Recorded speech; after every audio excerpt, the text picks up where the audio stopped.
Welcome to all our viewers today.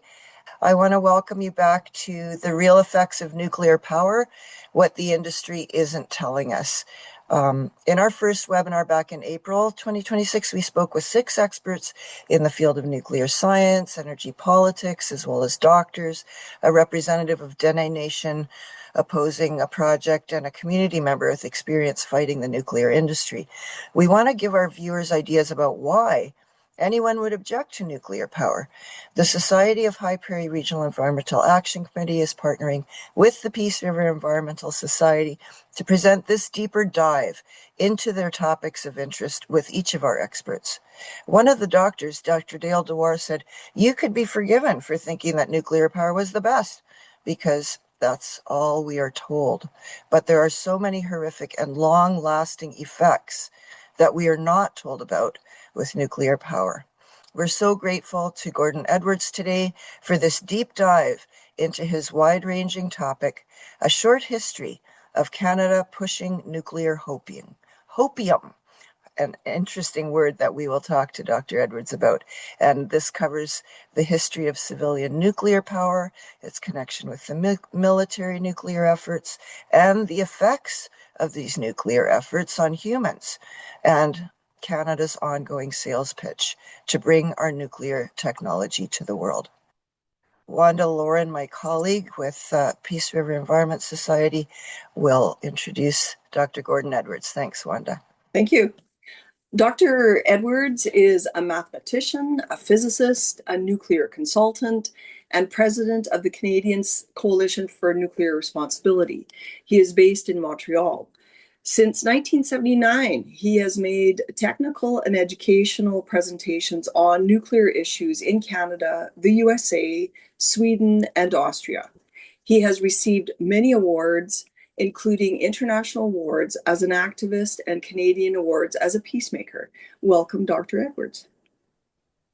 Well, thank you very much. I'm very glad to be here, and I'm just going to share my slideshow. So the name of this talk is A Short History of Canada Pushing Nuclear Hopium. Now, there's 2 words there that might be a little confusing, nuclear and hopium. So what is hopium? Well, obviously, it's a blend of hope and opium, which is a kind of a combination of blind faith and addiction, which is based on misinformation. That's why it's not legitimate. Every addict needs a pusher. Somebody is pushing this message on people that nuclear is good and never bad.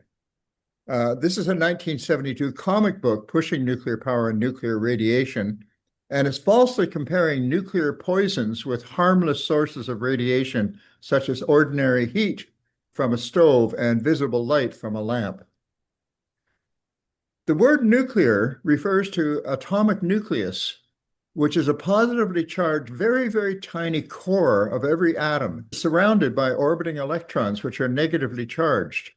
Now, it's the electrical force of attraction between positive and negative that keeps the electrons in their orbits, but the tiny core has a much stronger force called the nuclear force, holding the nucleus together, and it is millions of times stronger than the electrical force. In fact, the nuclear forces, there's 2 of them, are considered to be the strongest forces in the universe. All chemical energy involves only the outer electrons of atoms. For example, a battlefield explosion, no matter how powerful it is, a forest fire, such as we're experiencing right now, unfortunately, in many parts of Ontario and elsewhere, these are chemical forms of energy, and although they're massively destructive, they're not anywhere near as destructive as the nuclear energy that comes directly from the nucleus. It's millions of times more powerful than any chemical energy. An H-bomb blast, a hydrogen bomb blast, this particular one is equivalent to the explosion of 15 million tons of TNT. That's very hard to comprehend. It's called a 15 megaton bomb. Now, I've arranged, because we're talking about history here, I've divided it historically into part 1. For the first decade of the nuclear age in Canada here, we were concerned with radium primarily. Part 2 was 25 years when we were providing material for bombs for the US military. 25 years, a quarter of a century. Then part 3 is nuclear power growth, which is a period of about 16 years in Canadian history from 1962 to 1978. Of course, those reactors that were built, many of them are still operating today, but the actual growth, the actual building of these things took place over about a 16-year period. Then there was a period of stagnation for almost 40 years, where nothing much was happening in Canada and not much was happening around the world in terms of nuclear expansion. Part 5 brings us up to the year 2018, when Canada embarked upon what's called the Small Modular Reactor Roadmap, issued by the Canadian government, in hopes that, and this is now 8 years that we have been promised that small modular reactors are going to be the answer to our energy needs going forward. Part 6 is, I call it Back to the Future.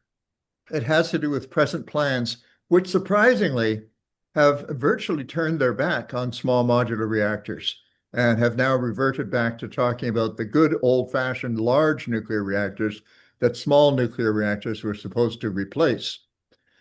So part 1 is about radioactivity, uranium, and radium from 1896 to 1940. In 1896, a man named Henri Becquerel in Paris, France, discovered accidentally radioactivity. He discovered that certain rocks, and particularly rocks that contain uranium or thorium from the Earth, give off an amazing invisible energy that can expose photographic plates even though they've been shielded from the light, completely shielded. But this penetrating radiation goes right through the shielding and exposes the photographic plate. He also discovered, to his chagrin, that when he carried one of these rocks in his pocket, he got a very nasty burn on his chest, which was very difficult to heal and started to ulcerate. It's called a radiation burn. And it showed that the great power of this invisible energy. Now, you can't see atomic radiation, the rays that are given off by these rocks, but if you put a rock in a device called a cloud chamber, you can see the condensation tracks. These are vapor condensations of the charged particles and photons that are being given off by this lump of uranium ore. And the amazing thing is that this energy has been pouring off this rock for millions and millions and millions of years without ever stopping. And it will continue to do so for many more millions of years. So scientists were amazed that a rock, just a rock, can give off such energy. They had no idea where the energy was coming from, but they called it radioactivity. And they started exploring it, of course. And one of the people who explored it was a brilliant chemist, Marie Curie, from Poland, working in Paris, France. She used the same type of rock that Becquerel did, and she discovered other radioactive materials, radium and polonium, byproducts of uranium, as well as radon gas inside that same rock. So we now know that uranium atoms disintegrate slowly, giving off what's called ionizing radiation. Those are those tracks that you were seeing in the cloud chamber. And when it gives off one of these bursts of energy, the atom of uranium changes into a different kind of atom. It changes into a series, in fact, of other unstable elements. And so we have not just one radioactive material, but a dozen or 24 radioactive materials in the same rock, all byproducts of uranium. Now, there are 4 types of emissions that radioactive material can give off: alpha, beta, gamma, and neutron radiation. Gamma radiation is the only one that's really a ray, like light waves or heat waves or infrared or ultraviolet. Gamma rays are in that same spectrum of energy. But the other things, alpha, beta, and neutron radiation, are not really radiation at all. They're particles. They're 2 of them are charged particles, the alpha and the beta. The neutron is not charged. And they are all, the gamma, the alpha, the beta, and the neutron, they're all damaging to living cells because they're ionizing energy. That means that they break chemical bonds randomly. And this creates havoc in a cell or in any other kind of material and causes random chemical reactions to occur that normally would not occur without the influence of this ionizing energy. So that's where the damage to living cells takes place. Once a cell is damaged, it can grow in an abnormal way, and it can become a cancerous growth, or it can become a genetic abnormality if it's a reproductive cell, or it can become some other kind of source of illness. The alpha radiation won't even penetrate through a piece of paper, the alpha particles. The beta particles are more penetrating, but they won't even go completely through a hand. Gamma radiation is more penetrating. It'll go right through your body, and it'll go partway through concrete. Neutrons are also very highly penetrating. They're not stopped by steel even, but they can be stopped by concrete. So they have different degrees of penetration. And the surprising thing is that the less penetrating forms of radiation, alpha and beta, once they're inside the body, they're actually the most dangerous. They're the ones that do the most damage. In fact, it turns out that the alpha particles, once they're inside the body and in contact with living cells, they're hundreds to thousands of times more damaging per disintegration than gamma rays or beta rays. Now, radium that Marie Curie discovered in the rock, she realized that the harmful effects of atomic radiation can be used to destroy tumors. So she started using radium needles. And the idea was that you could take a malignant growth or even a non-malignant growth and stick one of these radium needles into it. And the radiation, if it can burn human flesh the way it did with Henri Becquerel's chest, surely it can do the same thing to a tumor. And so this became a standard way of treating solid tumors for about 20 years, from 1905, 1910 onwards. And unfortunately, radium was also used for other more frivolous reasons, which aren't such a good idea. For example, a lot of young girls were hired, thousands of young girls were hired to use a radium-based paint to make numerals or on watch dials and instrument dials glow in the dark. They ingested minute amounts of radium when they licked the tips of their brushes to get a very fine point. And they died from terrible diseases, one of them being fatal anemia, another being bone cancer, another being head cancers. And it's a tragedy, and everybody knows about it. And this took place and became unveiled in the 1920s. So it's been known for a very long time.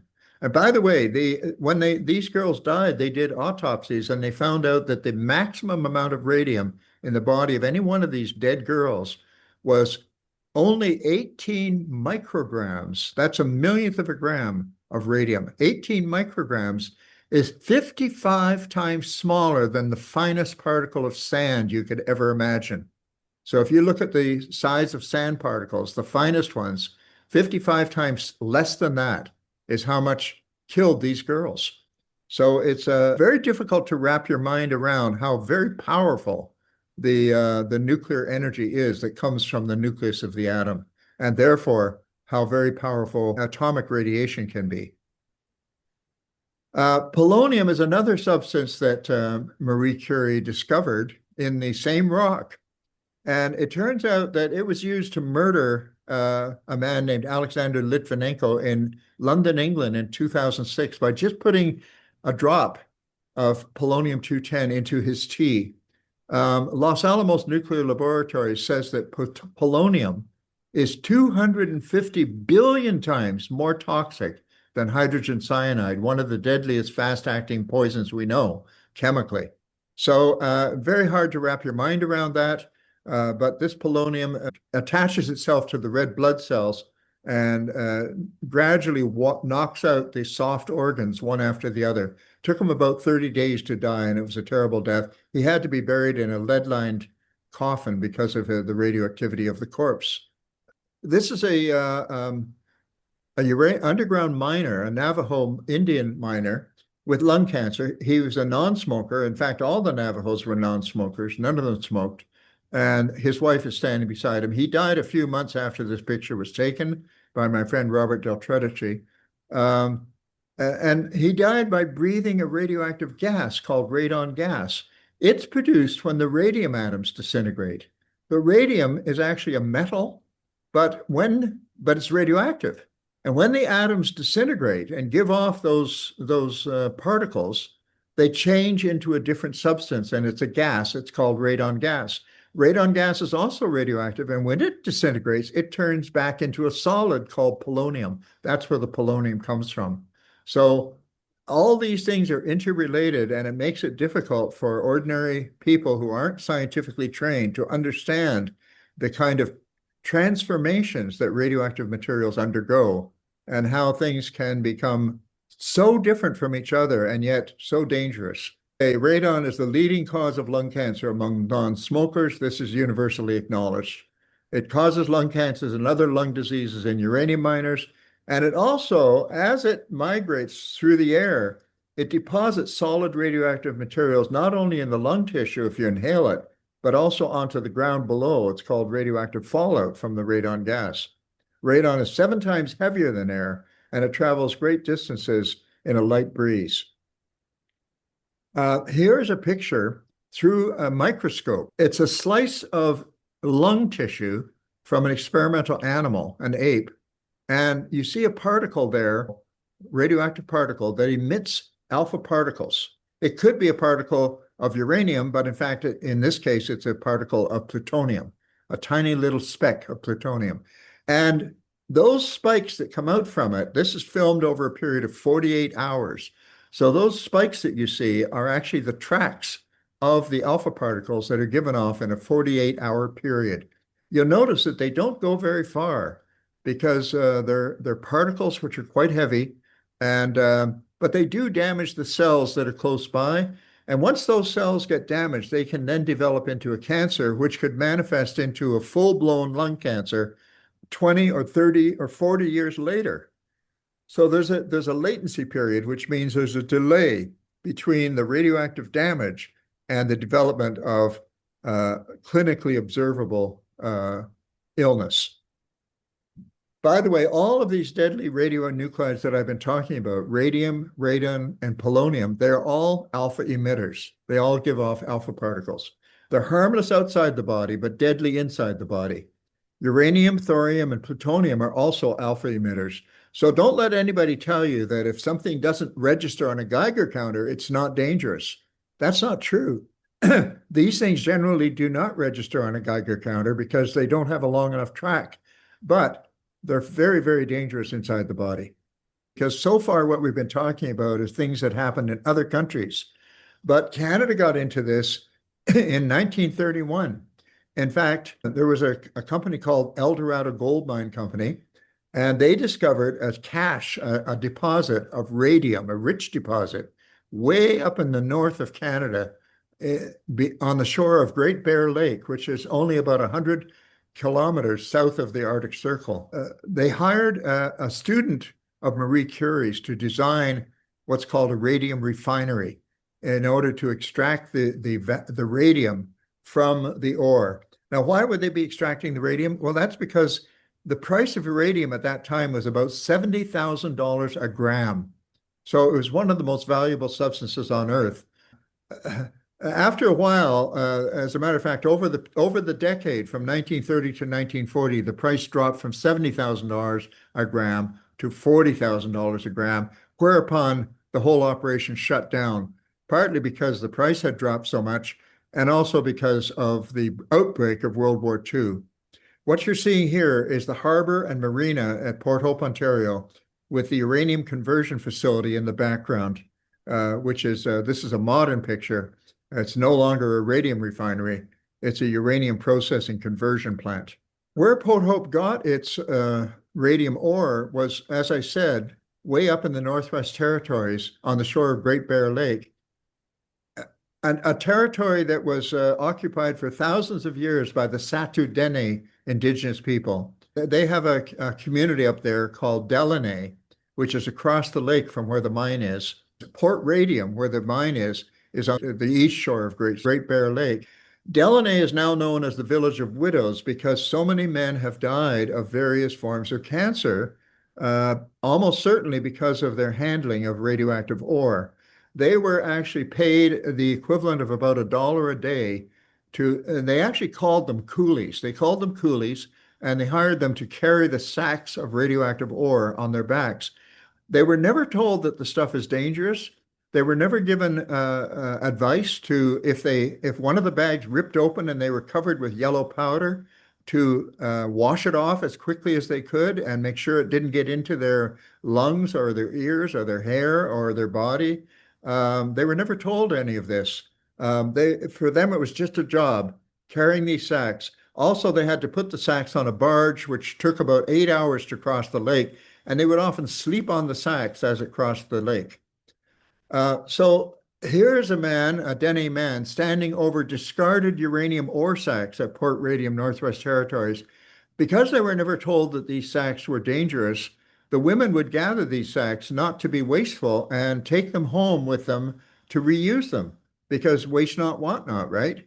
Unfortunately, they were carrying into their homes this deadly material, radium, which gives off the deadly radon gas, which in turn produces polonium.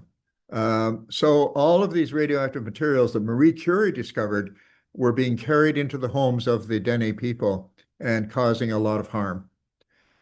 These two Dene men are holding something which I will show you in the next slide. It's a publication from the Canadian Department of Mines, dated 1931. And here's what it says. It says that the hazards involved in the handling of high-grade radioactive materials makes necessary the adoption of certain precautions.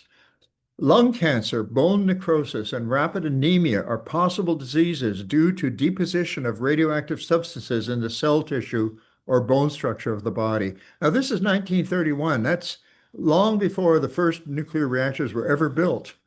And they knew this because of the radium dial painters and because of the underground miners who had been dying. So by 1931, it was well known that this material is very dangerous in very tiny amounts, and that it causes cancers and it causes anemia, blood diseases.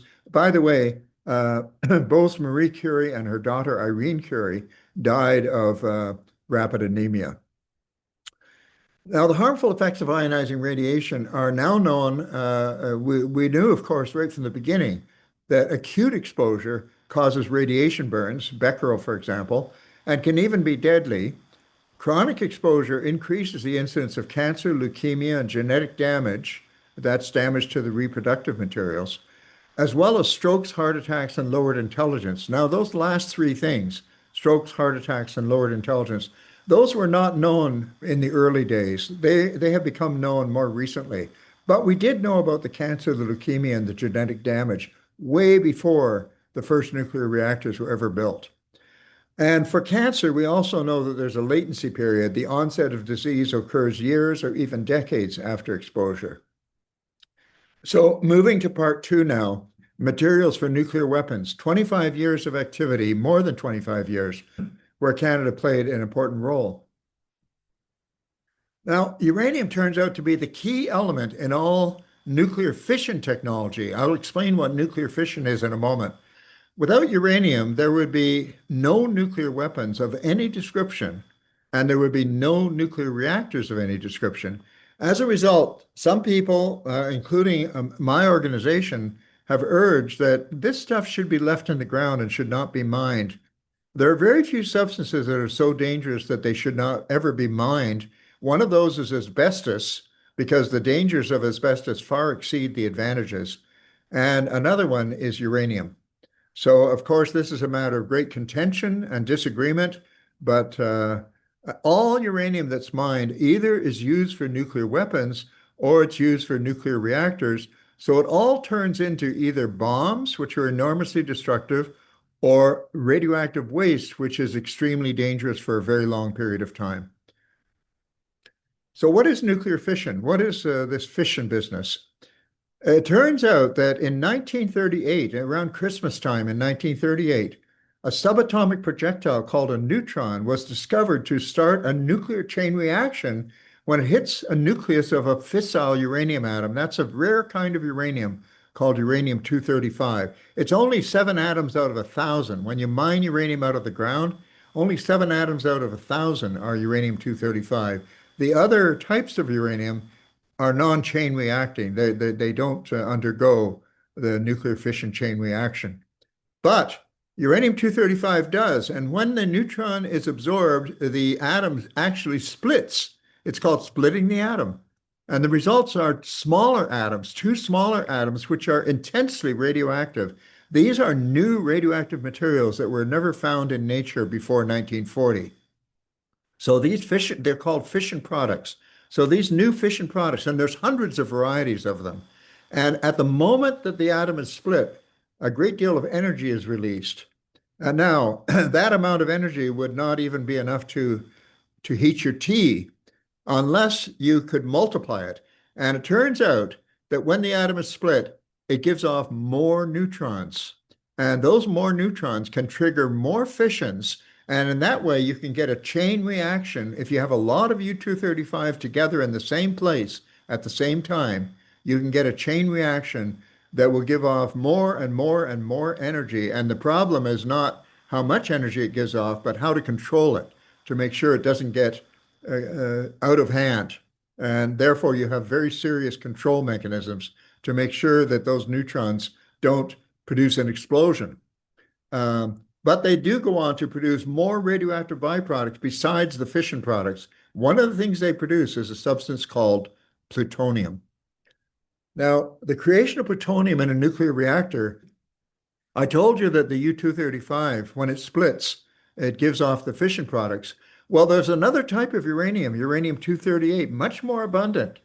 And when it's struck by a neutron, instead of splitting, most of the time it creates a heavier element called plutonium, plutonium-239, which is produced from uranium-238 by absorbing a neutron. Now that plutonium, it turns out, is a very powerful nuclear explosive, even more powerful than uranium-235. And it can be used either as fuel for nuclear reactors, or it can be used for nuclear weapons now, or many thousands of years from now. Why is that? Well, it turns out the plutonium has a long half-life, 24,000-year half-life. That means you've got to wait 24,000 years for half of the plutonium atoms to disintegrate. That means that 10,000 years from now, there's lots of plutonium still there in the irradiated nuclear fuel. And anybody can come and get it out and use it to make bombs. So you can make bombs from this material thousands of years from now. Plutonium does not exist in nature. So when you go looking for it in nature, you don't find it. Where you find it is where you have operated nuclear reactors and produce a stash of spent nuclear fuel, used nuclear fuel, which contains that plutonium as well as the fission products. Now, that's what made Canada important back in 1943, during the height of World War II. In Quebec City, Prime Minister of Canada, Mackenzie King, played host to President Theodore Roosevelt from the USA and Prime Minister Churchill from Britain. And they signed a secret accord called the Quebec Accord. And the Quebec Accord was a tripartite agreement for these three countries to cooperate in building the world's first atomic bombs. Why Canada was important is because Canada had that radium mine, which also is a uranium mine. Because remember, radium is only created by the disintegration of uranium. So wherever there's radium, there's got to be uranium also. That's how they knew that Canada had a lot of uranium, and we should be able to access it pretty easily for the bomb program. In fact, there were 2 bombs that were used in warfare. Little Boy is the name of the bomb that was dropped on the city of Hiroshima in August 6, 1945, and that was a uranium bomb. The other bomb is called Fat Man, and it was dropped on Nagasaki 3 days later on August 9th, 1945, and that bomb was made of plutonium. However, don't forget, plutonium is a uranium derivative. So you wouldn't have any plutonium if you didn't start off with uranium. This is what happened to a single uranium bomb, Little Boy, dropped on the city of Hiroshima. It wasn't actually dropped on the city. It was exploded in the air because they didn't want to create a crater. They wanted to study the damage and the effects of radiation a blinding flash of light is so intense that it will burn the retinas of anybody who happens to be looking in that direction. And it will also, it sends out an enormous wave of heat that ignites everything that's flammable within several kilometers. So that everything that is burnable burns. And of course, there's the blast, which destroys the buildings. And there's also the radioactive fallout, most of which went into the stratosphere because it wasn't, as I say, it wasn't exploded at ground level. It was exploded in the air above the ground. Now, Canada became important as the supplier of uranium, not only for the Manhattan Project, which was, of course, ended in 1945 with the dropping of the atomic bombs, but then there was the Cold War, in which tens of thousands of nuclear weapons were built up in the United States of America, and Canada was the major supplier of uranium. All these mines were built, at least most of these mines, not all of them perhaps, were built to service the US military machine and provide uranium for bombs. So tens of thousands of nuclear warheads in the United States. Most of them probably have a little bit of Canada in them. Here's a list of the mills where they crushed the ore to get the uranium out, and which mills were used for bombs and which mills were used for nuclear power. The cylindrical things on the left are called fuel bundles for CANDU reactors, and the drums on the right are called hex for hexafluoride, uranium hexafluoride.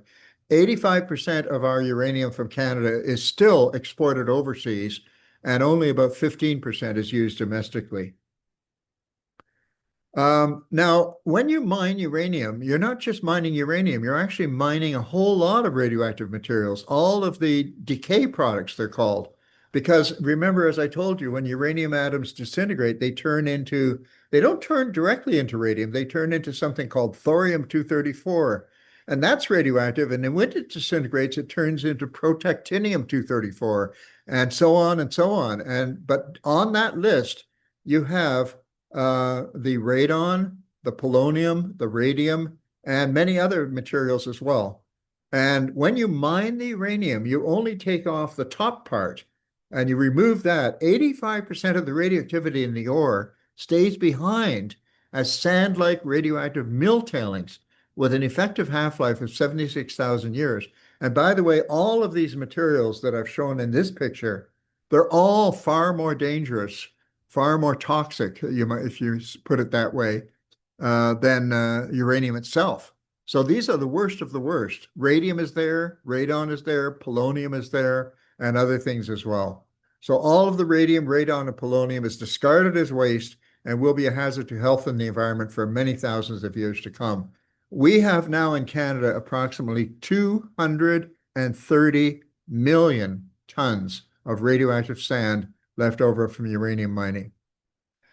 This is a wall of such radioactive waste, 30 feet high, that's 10 meters high, 10 meters high, and behind that wall is an entire lake full of this same material.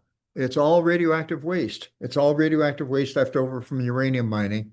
And it's in the Elliott Lake area of Ontario, and it'll be there for thousands and thousands and thousands of years.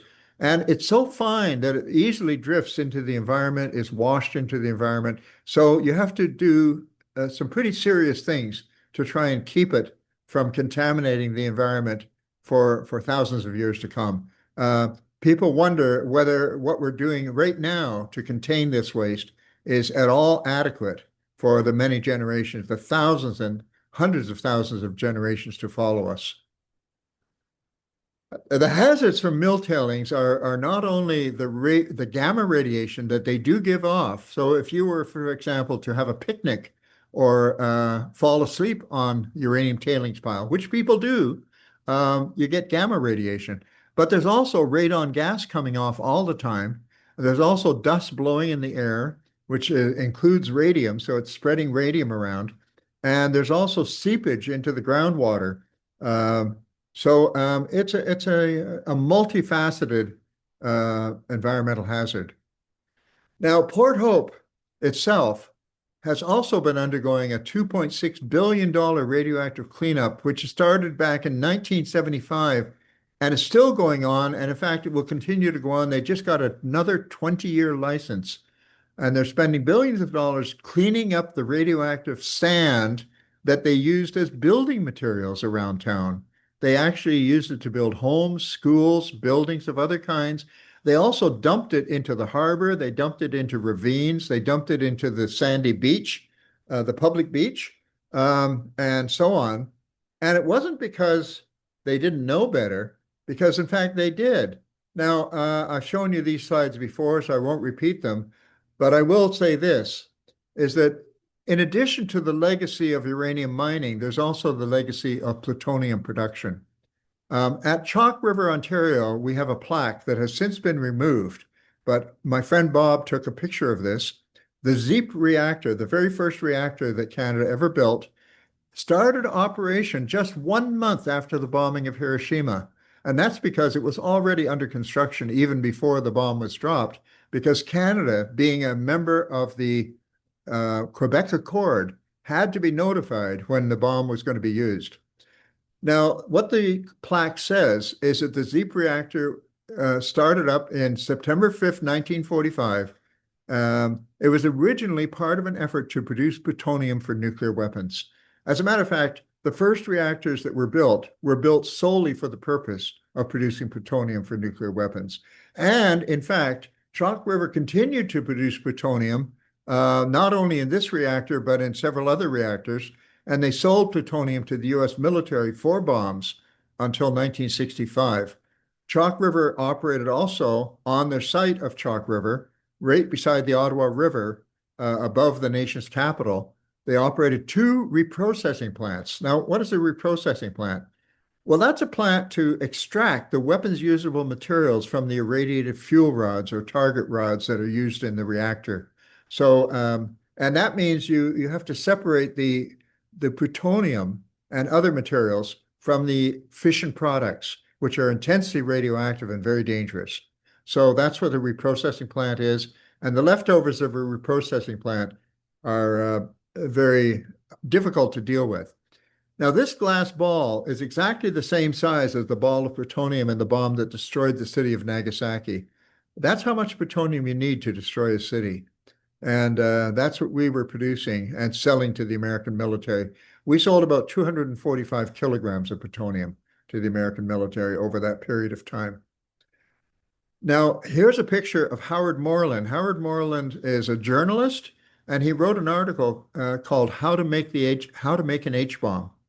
And because of that, he was sued and had to go to the Supreme Court. But he won his case because he was able to show that everything he wrote in his article was already in the Encyclopedia Americana under the byline of Edward Teller, the so-called father of the H-bomb. So none of the material was secret material. It was all publicly available. And you notice that right at the top of the H-bomb, that's a hydrogen bomb, much more powerful than an atomic bomb. But even the H-bomb requires plutonium. If you take the plutonium out of the H-bomb, it's not a bomb anymore. It can't be used. And in fact, when they dismantle H-bombs, when they dismantle strategic nuclear warheads, that's exactly what they do. They take the plutonium out. The question then, of course, is what do you do with it? Now, reprocessing, as I mentioned earlier, is a way of separating plutonium from the spent fuel. If you don't separate the plutonium, then you have a firewall between the used reactor fuel and the possibility of using it for bombs, because the irradiated fuel is simply too radioactive to be handled without heavy shielding. It'll kill anybody who tries to handle it. In fact, a human being would die in about 20 seconds by just standing 1 meter away from a freshly irradiated nuclear fuel bundle. So that's why we can have some assurance that in most nuclear reactors, there's no bomb making going on. But if you build a reprocessing plant, that's a commercial facility which actually separates the plutonium from the highly radioactive fission products. Once it's separated, then it can go anywhere. It can go out the front door as fuel for another reactor, or it can go out the back door and be used for bombs.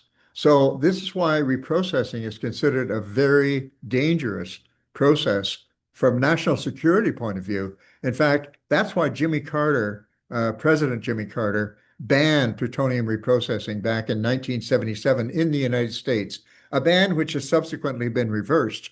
But I would like everybody to realize that when you hear the word reprocessing, they don't use that word so much anymore. They call it recycling nuclear waste.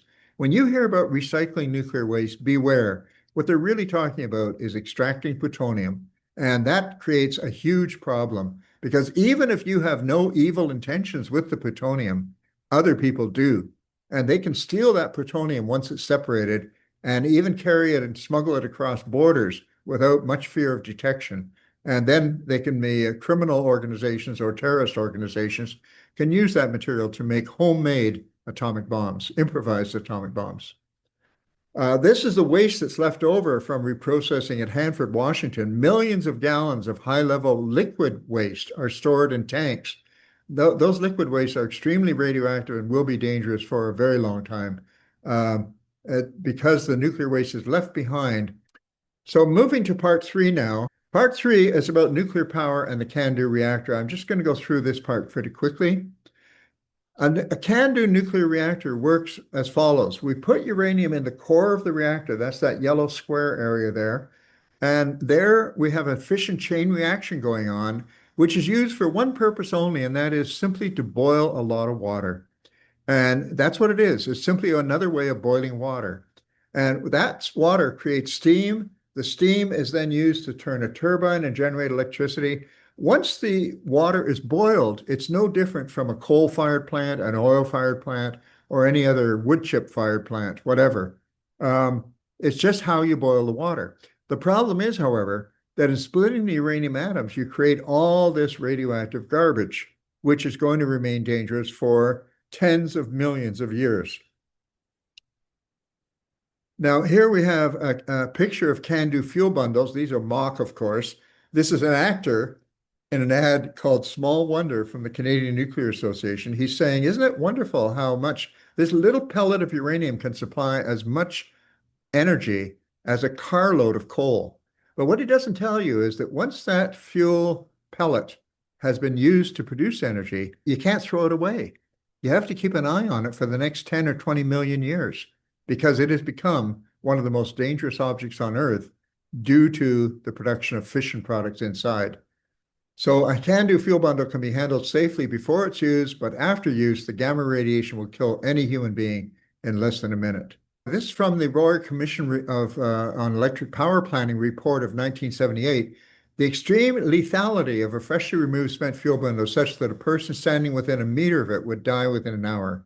It looks solid, but radioactive materials leak out through tiny pinholes and cracks. Severe fuel damage causes massive leaks. Fuel suffers corrosion, distortion, and embrittlement in the reactor. And as a result of that, all of the piping system in the reactor becomes radioactive because of small leakages from these fuel bundles. Here's what the face of a CANDU reactor looks like. It's got hundreds of horizontal fuel channels. This is the face of the Darlington reactor before it ever started up. If it had been started up at any time, this man who's standing there would be dead because the radiation from the fission products would kill him in very short order. So we built a lot of reactors in Canada, and here's a list of them. The Pickering A, Pickering B, Bruce A, Bruce B, and Darlington are all units of 4 reactors each. So that's 4, 8, 12, 16, 20 fuels right there. And then we've got other reactors as well. So we have about 25 reactors, let's say, which are power reactors. We're not counting the smaller research reactors, such as the NRX and the NRU. Those are reactors that don't produce electricity, but produce other things. They can produce plutonium, or they can produce medical isotopes, or they can produce various other things as well.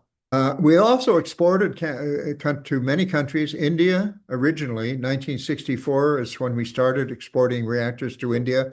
But in 1974, India used the plutonium from a Canadian reactor to make an atomic bomb. And after that, we stopped selling them any nuclear equipment, kind of like shutting the barn door after the horses escaped, of course.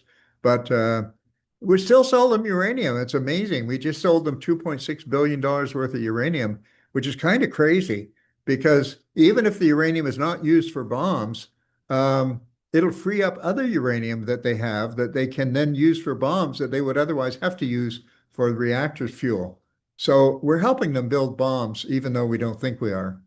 And Pakistan, Korea, Argentina, Romania, China, these are the countries that we've sold nuclear reactors to. In 1978, the whole construction era of nuclear reactors in Canada came to a halt, partly as a result of a 1978 report called A Race Against Time. And one of the things that that report said is that if you don't solve the waste problem, you have to stop building more nuclear reactors.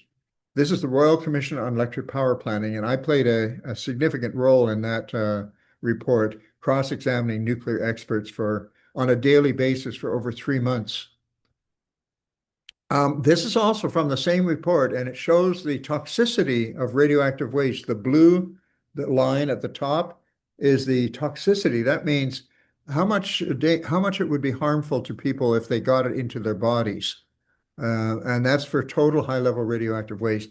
At the very top left, you notice that you have the volume of Lake Superior. What we're talking about here is how much water you need to dissolve this waste to the maximum level permitted by law for drinkable water.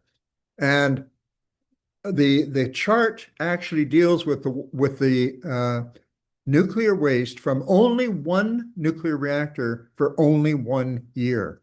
So this is 1 year's worth of nuclear waste from one nuclear reactor. And the question is, how much water would you need to dissolve that waste to the maximum level of contamination permitted by law? And the answer is, it's about the volume of Lake Superior. So when you look at that, you say, wow, how many Lake Superiors do we have?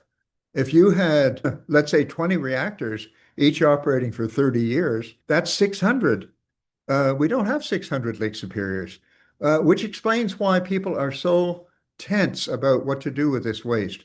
You got to have real perfection in storing this waste and keeping it out of the environment. You can't allow 1% of it, or even 0.1%, or even 0.01% to escape.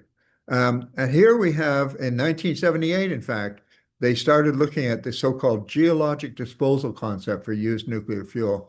Maybe if we bury it deep enough underground, it'll never come back to hurt us. And they built, in fact, an underground research laboratory in Lac du Bonnet, Manitoba, near Lac du Bonnet in Manitoba. And surprisingly enough, they didn't put any waste down there. They just wanted to study the rock and see if it was suitable. But Manitoba, in fact, turned around and passed a law making it impossible for them to bury any radioactive waste in Manitoba. So that law is still on the books today. Now, part 4 is the nuclear stagnation, which set in after 1978. No more reactors were built in Canada, and even overseas sales were skimpy. And that lasted at least until 2018. There still haven't been any new nuclear reactors built in Canada, but there's one under construction, and that's the so-called small modular reactor at Darlington, Ontario. During that time, I wrote a number of papers, and many other people wrote papers about the cost disadvantages of expanding the nuclear power industry. And one such article, quite a long one I wrote, is called Canada's Nuclear Dilemma. And the question is what to do with the nuclear industry if we don't have any customers. And we still, to this day, really don't have much in the way of customers. We've got a few, but very few. There are good economic reasons to think that we should just say, well, it was fun while it lasted, but it's over. The atomic age is now past, and we don't need any more. We also see hopium at work. I call it hopium on steroids.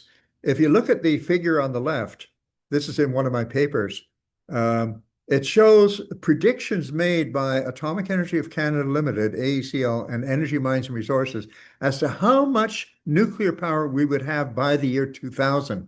And you notice they were predicting that you would have way over 100,000 megawatts of nuclear power, maybe even as much as 130,000 megawatts of nuclear power by the year 2000. Those projections, as the years unfolded, gradually diminished until they got down by 1979. They were down to predicting only 26,240 megawatts. But you know what? Even that is way too much because, in fact, we have less than the confirmed amount they have at the left there, 15,190 megawatts. That's more than we have right now because we've shut down the 4 Pickering reactors permanently, the 4 Pickering A reactors. So we have actually less than that. We only have a little bit more than maybe 12,000 megawatts, and that's what we have at the moment. So there were also nuclear safety concerns. This is something many of you might not have heard of, but back in 1997, the board of directors of Ontario Hydro became so concerned because they couldn't understand what they were being told by the nuclear department. And so they hired outside experts to come into Canada from outside, from the United States, and do a report card on the nuclear safety of Canada's nuclear reactors. That report card was so alarming, saying that Ontario's reactors are minimally acceptable in the safety domain, so that the board of directors immediately shut down 8 of Canada's nuclear reactors in Ontario, and those remained shut down for 6 years, from 1997 to 2003. That's the 4 Pickering A reactors and the 4 Bruce A reactors. When they tried to restart them in the 21st century, they got 2 of the Pickering units restarted at an exorbitant cost, way more expensive than anybody expected. And so the other 2 were simply written off. Now all 4 of the Pickering A reactors are permanently shut down. And they're now talking about fixing, refurbishing, they call it, the other 4 reactors, the Pickering B reactors. I won't go into the saga of the Slowpoke 3. It was a district heating reactor, a kind of a small modular reactor that Atomic Energy of Canada Limited was trying to give away free of charge to the University of Sherbrooke, who needed a new heating system. They accepted this gift, and then 1 year later they said, no, we reject it because they found out the truth. They were not being told the truth about what type of machine this was, this nuclear reactor. Once they started learning what it was and the waste that it produced and so on, they said, thank you, but no thank you. By the way, AECL then went to Saskatoon, Saskatchewan, and tried the same thing there, and it was rejected out of hand based on the Quebec experience. So it was planned as a demonstration reactor in Manitoba on an Atomic Energy of Canada Limited site, but it was judged to be too unsafe to be licensed for operation. So the whole idea was dropped. That's only one of several examples of how the nuclear industry in Canada tried to get something happening, tried to get something going to get out of the stagnation they were in. They also tried to build 2 reactors called the Maple reactors, Maple 1 and Maple 2, each one only 10 megawatts. They couldn't get those working either. And those reactors are now slated to be decommissioned without ever having done any useful work at all. But this is global. In 2019, it was revealed that there had been stagnation globally in the nuclear industry for about 25 years. For example, in 1996, there were 438 reactors representing about 17% of global electricity. But in 2019, there were only 442 reactors. That's only 4 more in 25 years. And it represented only 10% of global electricity. So it's now down to 9%. So the actual market share of nuclear electricity is dropping rapidly and has been for about 25 years. The state of affairs in 2019, I'm picky on 2019 because that's when Canada tried to step in, the Canadian government tried to step in and revitalize the nuclear industry in Canada. So in 2019, the American Society of Mechanical Engineers, called ASME, said that the most optimistic global electricity market share for nuclear was only about 5%, down from 10% today. And in the United States and Europe, it steadily declines to between 3 and 5% of the market, constituting a potential for market failure. That means that they've priced themselves right out of the market altogether. So you can see that the nuclear industry was in very dire straits, and still is, by the way. So the first nuclear renaissance took place around 2001, but it turned out it didn't work very well. A French giant company called Areva went bankrupt in that period of time based on an Olkiluoto reactor they were building in Finland. It started construction in 2005. It was supposed to take 3 years to build, and it cost 3 billion euros to build. It turns out that it didn't start up until March 2022, 19 years later, at a cost of more than 11 billion euros. So it took 6 times longer to build than promised and cost 4 times more money. The bankruptcy of Westinghouse was in 2017. It was also based on huge losses. Westinghouse Electric filed for bankruptcy with $9 billion in losses from new nuclear projects, mainly the 4 AP1000 reactors, Vogtle in Georgia and VC Summer in South Carolina. South Carolina abandoned the project. Georgia did not. The U.S. government gave $8.3 billion in loan guarantees on the financing of the 4 reactors, but it turns out that the estimated cost of $14 billion, the actually turned out to be 35 to 36 billion. The estimated time of completion was supposed to be 2016 or 17. Actual completion was 2023 or 24. So it cost more than doubled, and the time to build tripled. And the cost per kilowatt installed is now, in US dollars, $15,700 per kilowatt. That's the costliest electricity capacity in the entire world. In 2023, Westinghouse was bought, so it came out of bankruptcy, by 2 Canadian firms, Cameco, that's the uranium giant from Saskatchewan, who owns 49% of it, and Brookfield Financial, which was at that moment under the guidance of our Prime Minister, Mark Carney, which owns 51%. So these 2 Canadian companies bought Westinghouse, and it's now an American company that is Canadian owned. Part 5, small modular nuclear reactors. As I said, in 2018, Canada started promoting small modular nuclear reactors. They regard it as a kind of a second nuclear renaissance, and they dropped out the letter N. They call it SMRs instead of SMNRs, because nuclear is really the problem. If you don't have the N there, you don't have any problem. Unfortunately, the N can be taken out of the word, but it can't be taken out of reality. So SMR could also be regarded as a second make-believe renaissance.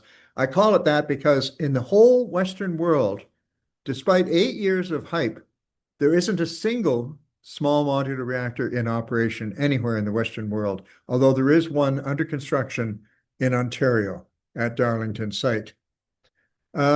The problems with these small modular nuclear reactors is they're very costly.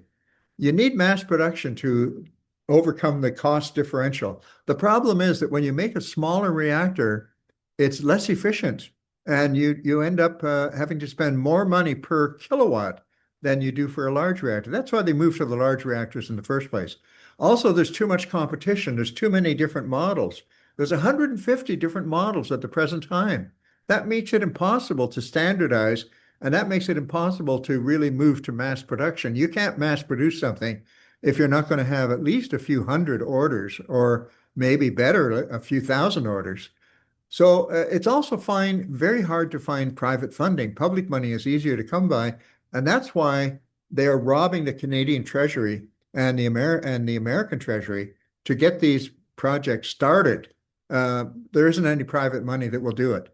There's also very few markets, very slow deployment. And these devices, once they're built, they're more vulnerable to external threats like earthquakes and hurricanes and war, because they're less robust. They're smaller and they don't have those huge, thick concrete walls that most reactors do have, the old ones. So in short, they're not so small, they're not so modular, they're not so affordable. They are, however, nuclear. So there are many things that they claim to be, but they're not. And one thing that they claim not to be, but they are. They are SMNRs, not SMRs. Here's some examples. In Idaho, this project was canceled in 2023. When the price of the projected power doubled, the clients backed out. Here's another one at Chalk River, Ontario. It's supposed to be only 5 megawatts of heat. 5 megawatts of heat, that's very little. And yet the ultra-safe company filed for bankruptcy in 2024. And so this project is paused. It's not canceled. It's intended for the Chalk River site in Ontario, but they have nobody yet at the moment ready to build it. Here's the one they are building at Darlington. The BWRX is a boiling water reactor, 300 megawatts. They call it a small modular reactor, but it's estimated to cost $6.5 billion for Canadian money. That's really, as I will show in a moment, it's about equal to the cost per megawatt of the Vogtle plant in Georgia that I mentioned a few slides back.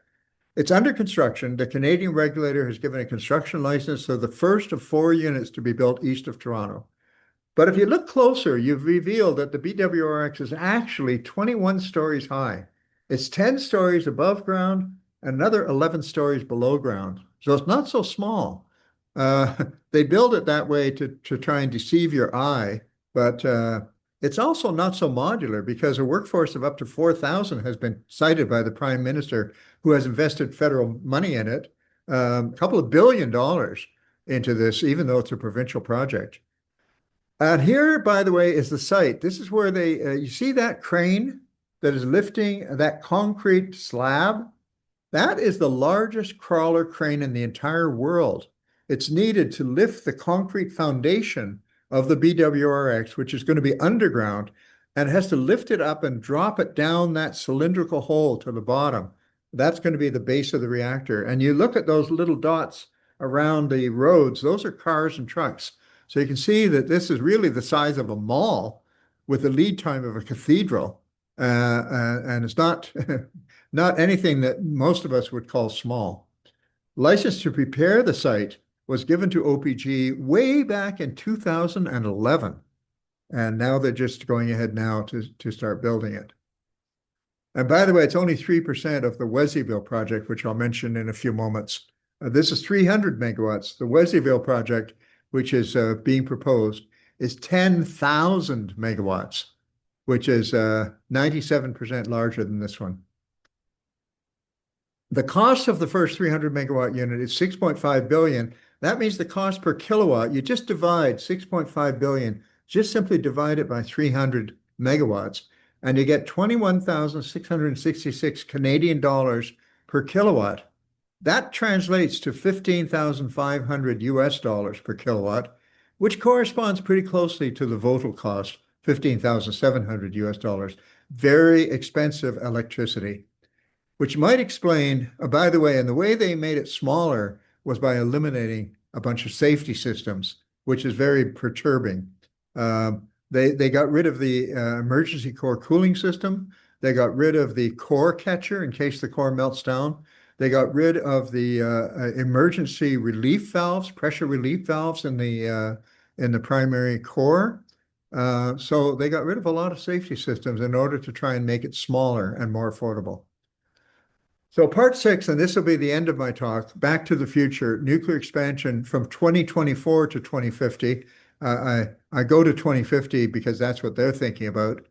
The new nuclear plans are not small at all. It's as if they've given up on the small modular reactors already. There are new large nuclear power plants being proposed in Canada right now. The Peace River new nuclear project is 4,800 megawatts, 4 large reactors, each of about 1,200 megawatts. The Bruce C new nuclear, which is, by the way, the Peace River new nuclear is on the Peace River, of course, flowing into the Peace River Athabasca water basin, one of the largest freshwater, the outflow in the world.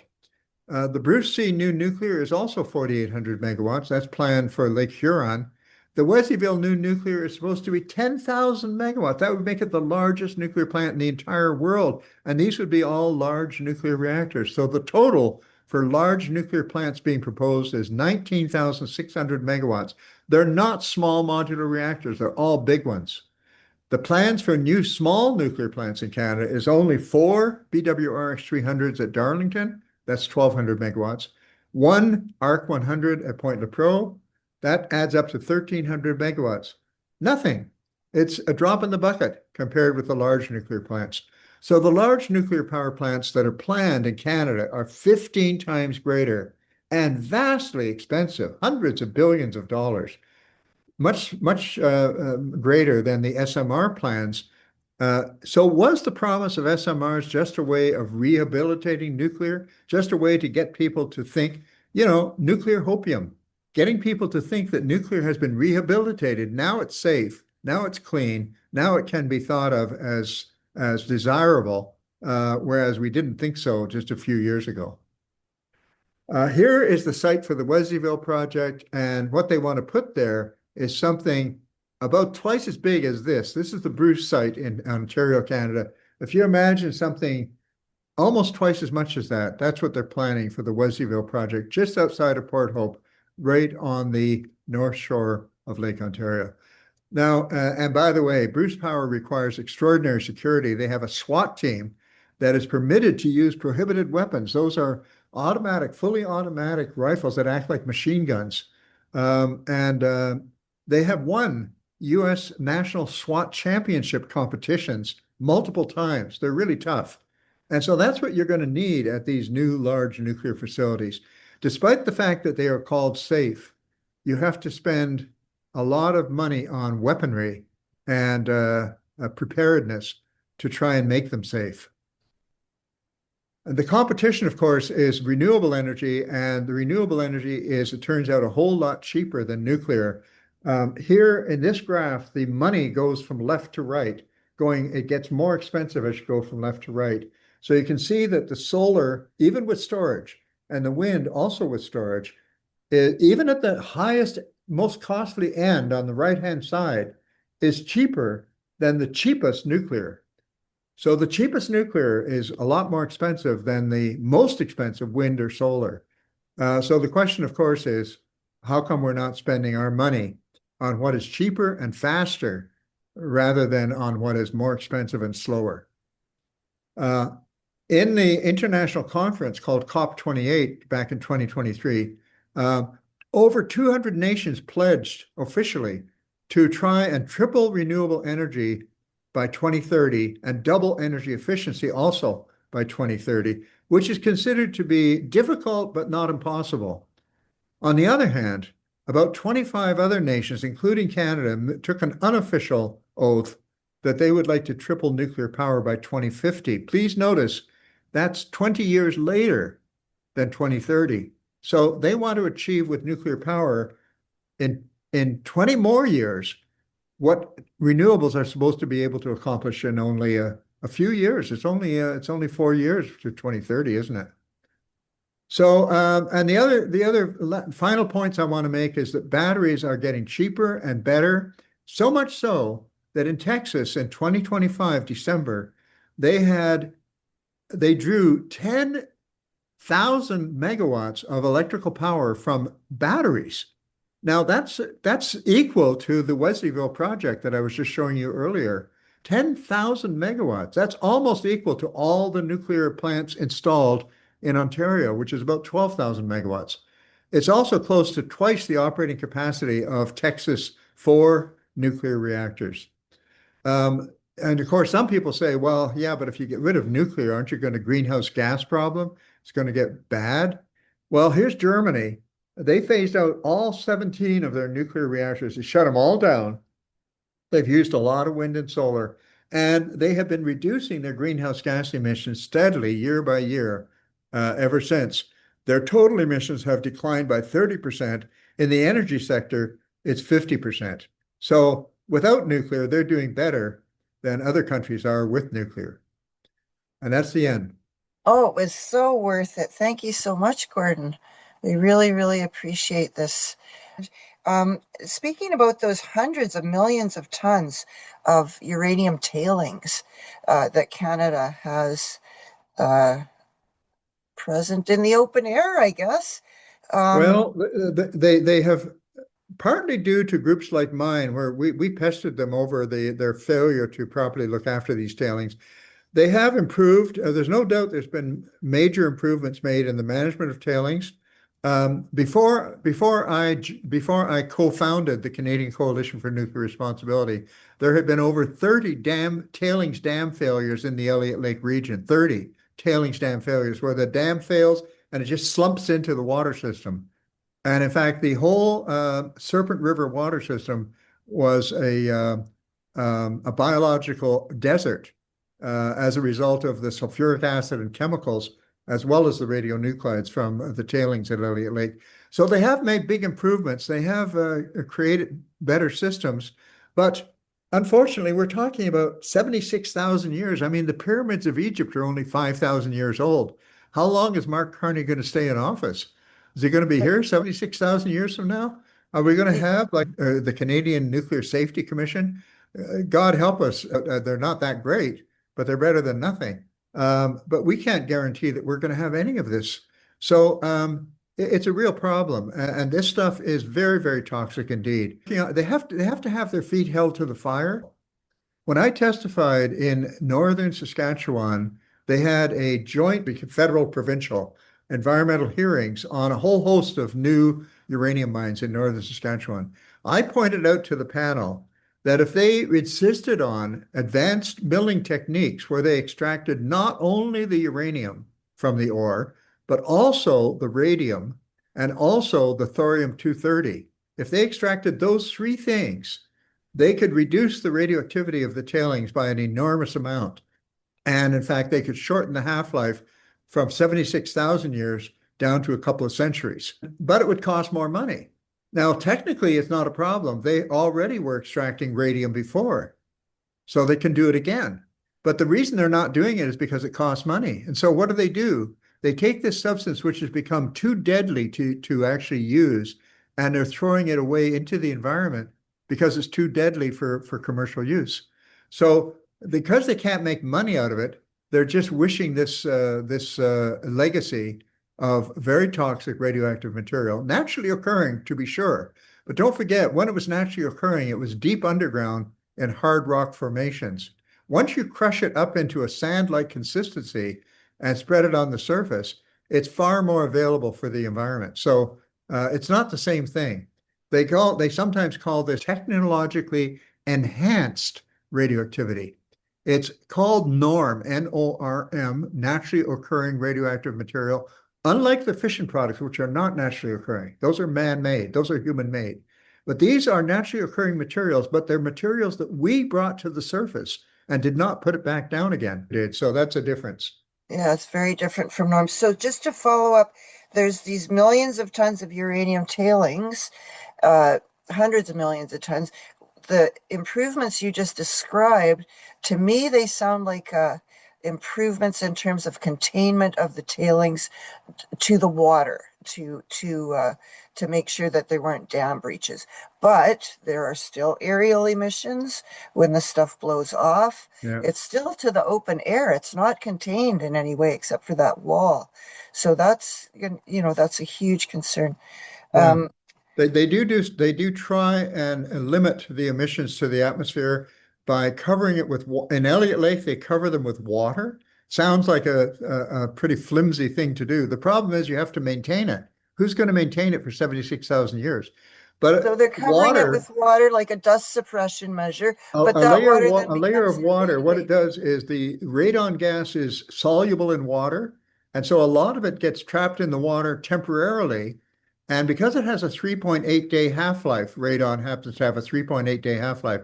Therefore, by slowing it down, you drastically reduce the amount that gets into the atmosphere. But a question again is, how do you keep that up for 76,000 years? And similar things are happening in northern Saskatchewan. They've done some fairly elaborate and quite expensive things. But again, it defies imagination to think that this is going to last for the periods of time we're talking about. Okay, we have Wanda with a question. Yeah, I'm wondering about lithium. Are they extracting lithium while they're doing this, or are they just wasting it? Sorry, would you mind lithium? You're talking about lithium? Yeah, lithium. Lithium is not radioactive, but it's a metal. What But is lithium? I thought it would that they found lithium in the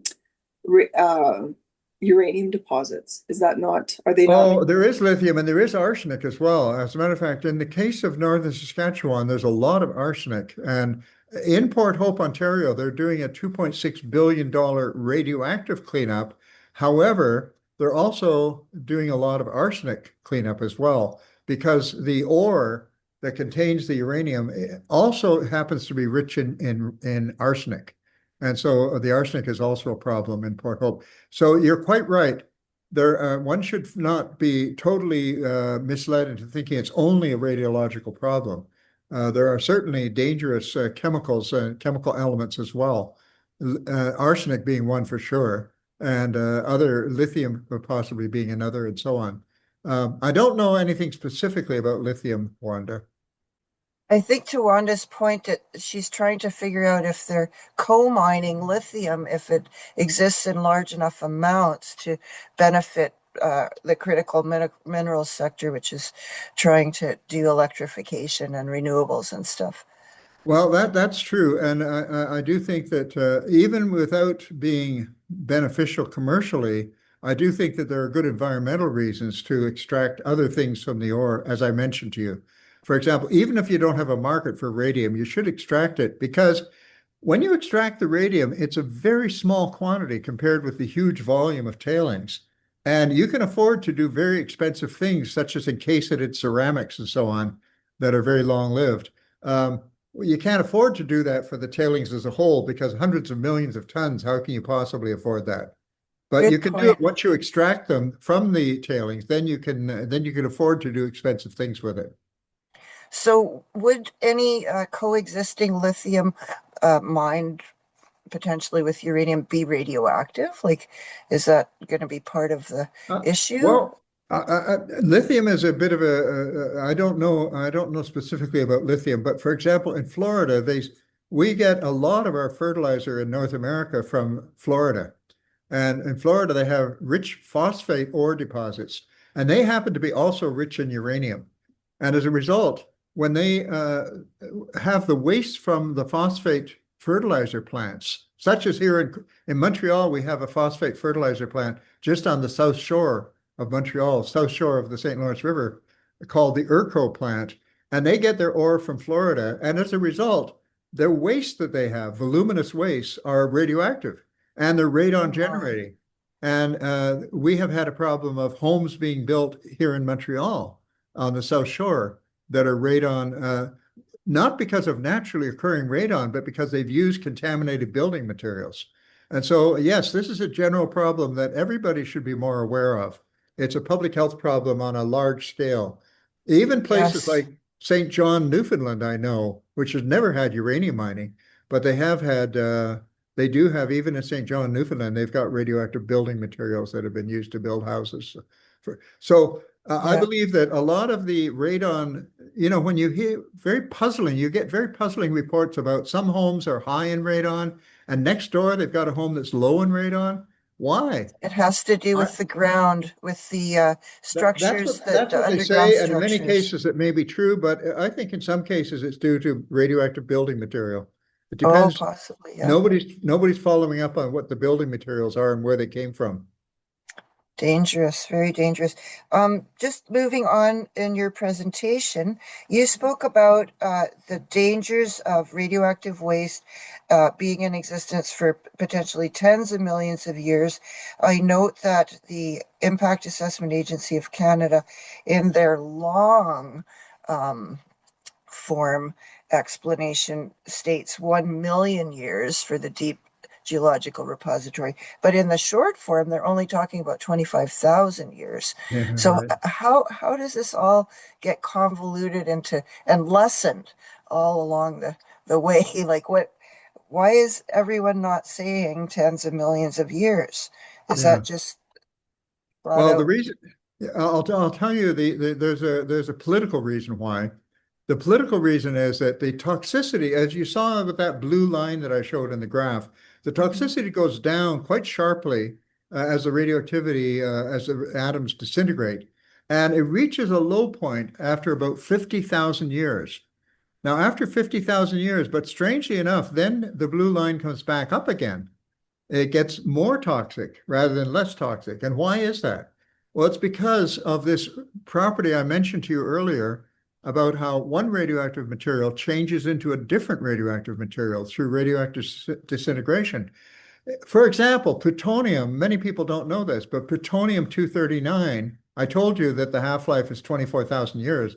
What I didn't tell you is that every atom of plutonium-239, when it does disintegrate, it turns into an atom of uranium-235. So it's still weapons usable even after it has disintegrated, because U-235 is just as weapons usable as plutonium-239. And uranium-235 has a 700 million year half-life.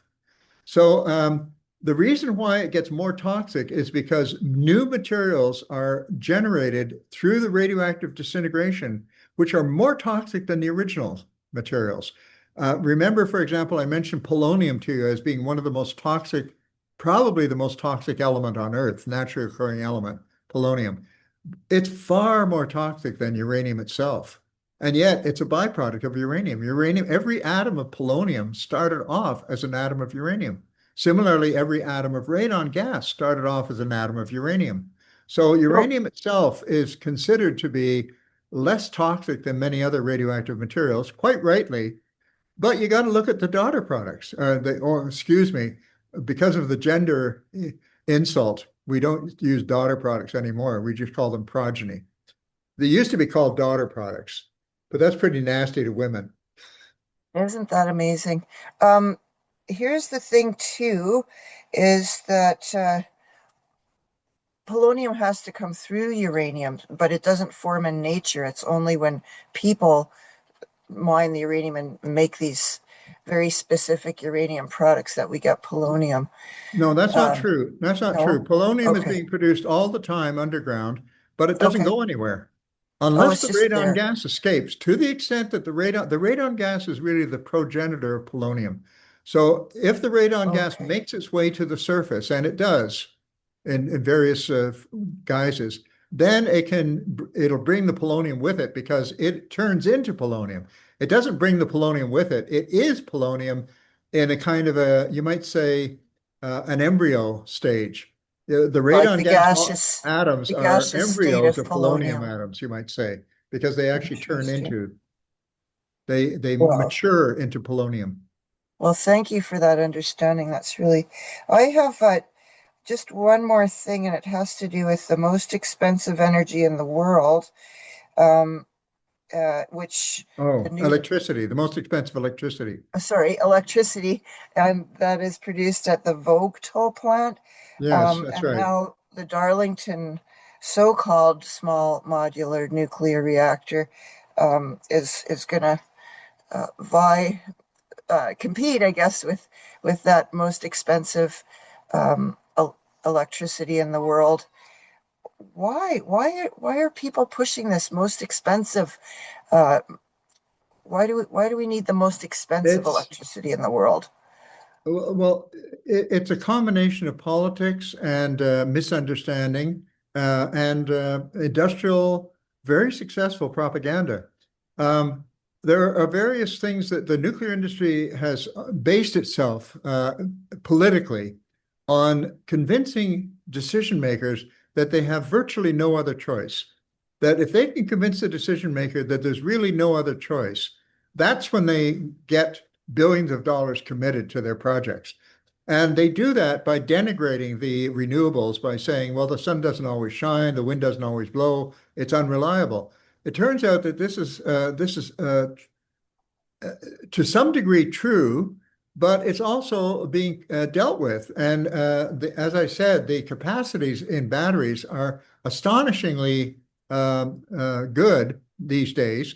And the amazing thing is that whereas nuclear keeps getting more and more expensive, renewables and batteries and storage systems are all getting cheaper and cheaper and cheaper year by year.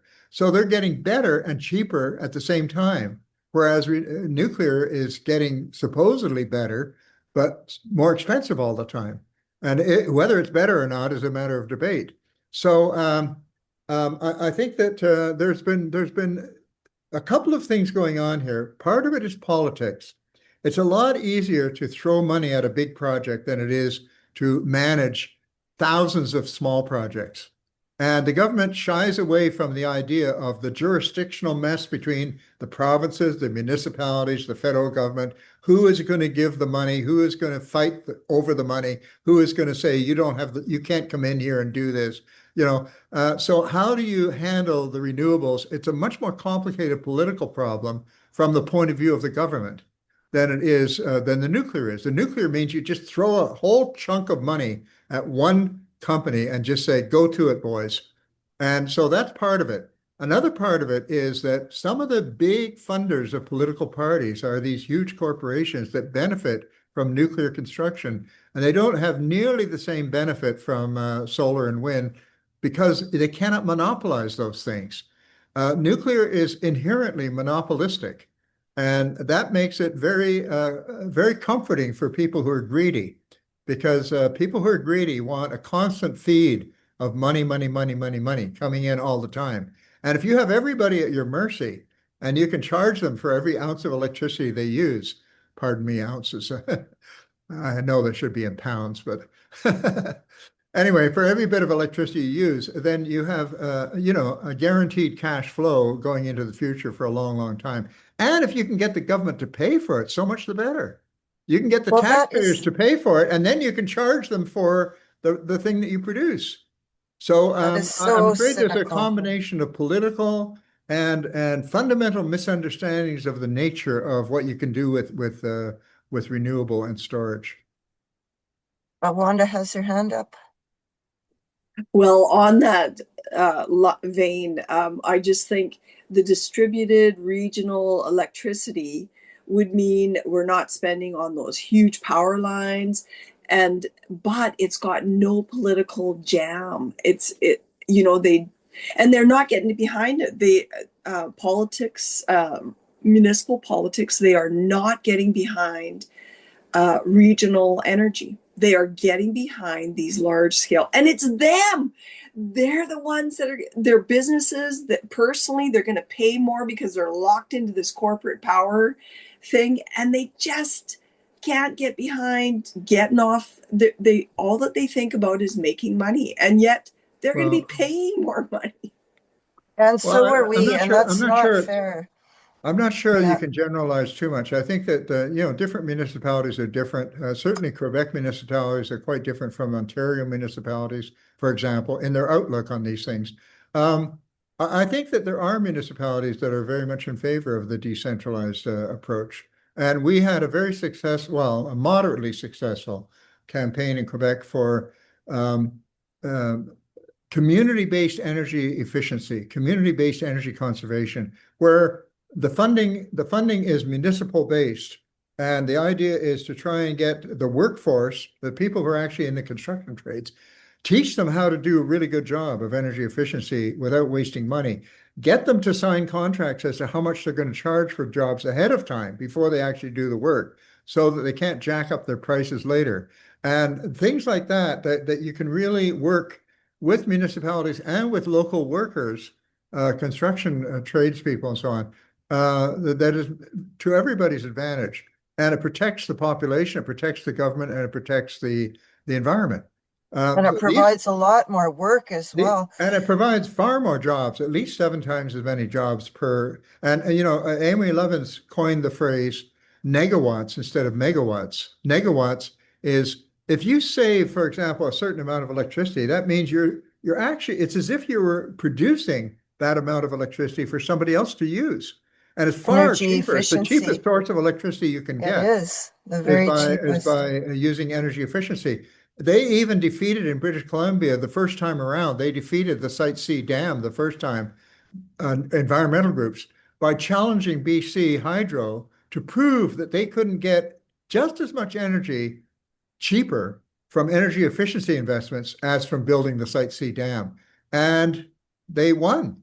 They won because when they crunched the numbers, it was obvious that it would be far cheaper to produce the electricity by simply cutting down wastage and diverting it for other uses.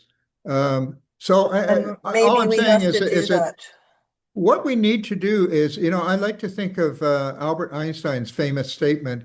He said, the splitting of the atom has changed everything except our ways of thinking. and thus we drift towards unparalleled catastrophe. And I think our ways of thinking have got to change. We have to think more communally, we have to think more locally, and we have to think more sustainably. Just imagine if you had a society running on renewable energy, um, the Strait of Hormuz wouldn't matter. No, that's right. You And know, that's why a lot of countries are going that way. I want to point out that in Alberta, we do have the Clean Energy Improvement Program. A lot of municipalities have signed on that program to provide energy efficiency and solar renewables, rooftop solar for residents and small businesses. oh, that's So good. that, yeah, there's Edmonton, like a lot of the big municipalities. I know our town of Slave Lake is working towards that as well, where you have an inspector come out, look at the property, figure out those negawatts, where can you save the most energy, and then you get the infrastructure to do that, and it goes onto your property taxes. But I also want to point out that the Lazar chart that you used to show the price or cost of Yeah. electricity, they had $221 as the maximum that would be paid for nuclear, whereas, with the calculations you have done with the Vogtle plant, that new plant, it's over $15,000. So, like, Oh, why is Lazar not taking that into yeah, account? okay. It's complicated, I have to tell you. What we're talking about, when my calculation is a very simple one, it's the cost per kilowatt installed. It doesn't mean the cost per energy. It's not, you see, energy is different from power. Power is the ability to produce energy, and that's called kilowatts. Kilowatts and megawatts is the power to produce energy. It's called power.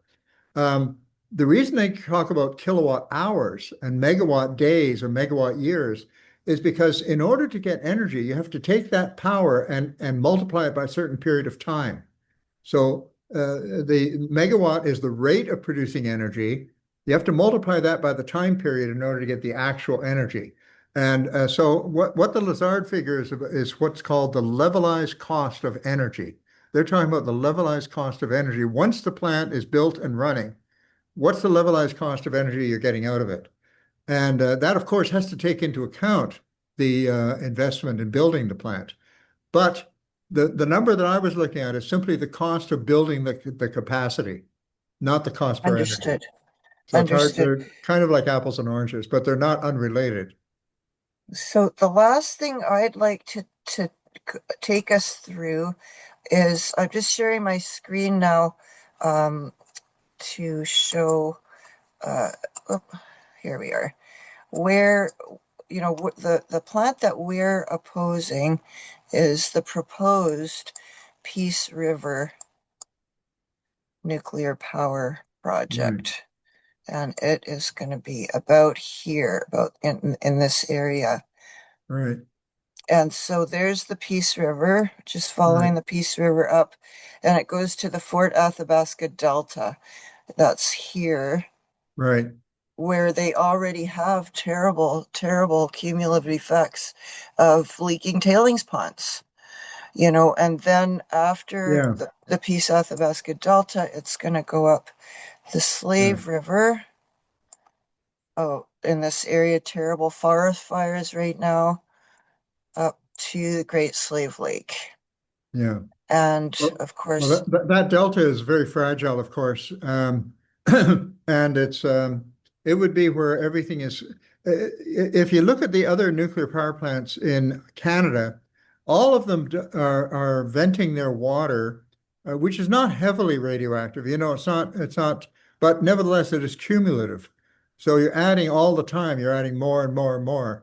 For yes. example, the And our tritium, cancer rate goes up and up and up. yeah.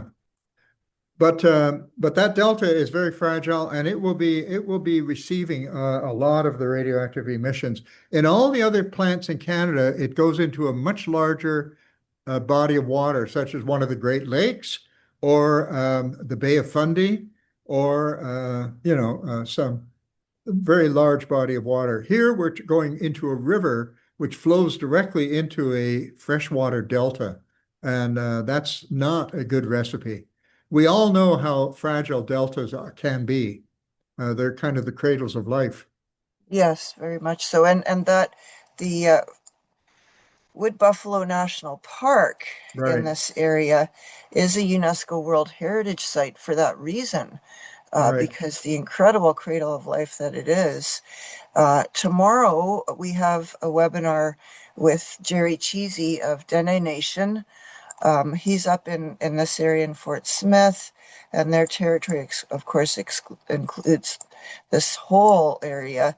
And that's part of their concerns, as well as the cumulative effects that we were talking about earlier. Right. Yeah, I worked on this project a little bit with the Athabasca Chippewan First Nation, and that's certainly their concern as well. Yeah. Well, I'd like to thank you so much, Gordon, for all your, um, first of all, for all your advocacy. Like, you have helped protect generations of Canadians with the Canadian Coalition for Nuclear Responsibility, and all the work you've done towards making sure those tailings from the the, the lakes of uranium tailings aren't escaping, and all the other work that you've done. And thank you for your time today to really go in depth into the situation that we're facing with hopium, this false hope of nuclear of a nuclear renaissance, which of course would be disastrous for the world and for future generations. And it looks like it's possible for us to defeat it just on economics alone. It makes zero sense. It makes zero sense, and we have to hold them to account, like you said. In the chat, I've put our bulletin called Nuclear Politics. There's a lot of other bulletins on a bunch of other issues that the Stop SMR's group have done. Now the Fridays Action group. If you go to the bulletin's website, you can see all of them there. Dr. Gordon has contributed a lot to those bulletins as well, and there's many different topics that we can share. So thank you again. If there's no other urgent questions, we can close. We really respect your work, Gordon, and thank you so much for being with us today. Well, Jewel, I thank you very much too. And I just want to say that I believe that one of the big problems politically that we have, socially rather, is the barrier between science and life. Is that I co-founded another organization prior to the Canadian Coalition for Nuclear Responsibility called Survival. And the Survival organization was about scientists working with non-scientists in a non-hierarchical way and a non-judgmental way. But because we have a lot to learn, scientists have a lot to learn from ordinary people who have a lot of common sense and down-to-earth insights. And scientists can really help to make the technical aspects more understandable to people who aren't technically trained. There's no reason why the technical language and notation should be an obstacle to people's understanding, except for the fact that those in power, and I use the word power, do not want other people to have any power. And so they really have they not only are not successful in explaining things, they don't want to explain things. They don't want people to understand things. I really believe that. And I think that we need to have more scientists, young scientists in particular. I'm an old geezer now, but we need to get young people who are in the science field to become dedicated to the ethics of preserving life on Earth. We're talking about a 4 billion year heritage of evolution of life on Earth. Look at the other planets in our solar system. Which one of them would you trade for? It's crazy. It's just crazy. I mean, here we have this precious jewel, and we're We not, do. and the scientific community, unfortunately, is getting a lot of young people to invest their whole careers and energies in pursuing their career objectives or the objectives of the company or the government they're working for, rather than for life on Earth. And I think the biologists are much better at this because they know what they're dealing with life all the time. But myself as a mathematician, people as chemists, people as physicists, all kinds of scientists have to be encouraged to really devote at least a significant portion of their effort and their life and their knowledge to really safeguarding life on Earth. And the best way to do that is simply to help non-scientists understand the science. Thank you again. And yeah, I agree. A lot of technical explanations. I'm not a scientist. It can sound like bafflegab, like it's on purpose to confuse you, you know? So it's so appreciated breaking down these things and understanding that, in fact, it's possible to understand. It's just that the people who are pushing this hopium don't really have an interest in regular people understanding the risks because they're pretty immense and really long lasting. Yeah, So yeah, many of them have a distinct interest in the opposite. If you can put sad. the laughing gas over the mouths of the decision makers, they can laugh all the way to the bank and cough up lots of money. Well, they certainly did a lot of laughing about the Grassy Narrows sacrifice zone at their little speech there. And, it's not appreciated. The world and scientists, like I'm on Instagram, I'm a boomer, but I'm still there. I see a lot of biologists. Like you mentioned, Gordon, the biologists are really out there. They're explaining things, they're doing things, and the Yeah, climatologists too yeah. are out there and explaining things. And people with forest science are also explaining things because of the fires. We have the understanding out there, but we got to get rid of this power structure that insists on the worst case scenarios and calls it hopium. Okay, bye-bye. Thank you so much. Appreciate it. Thank you, everyone, for attending. We'll send out the um, recording once we can. We're going to have a view of it first, and Gordon's going to edit if needed. Then we're going to put it on our YouTube. So thanks again, everyone, for being here, and have a great rest of your day. Bye-bye. Thanks very much.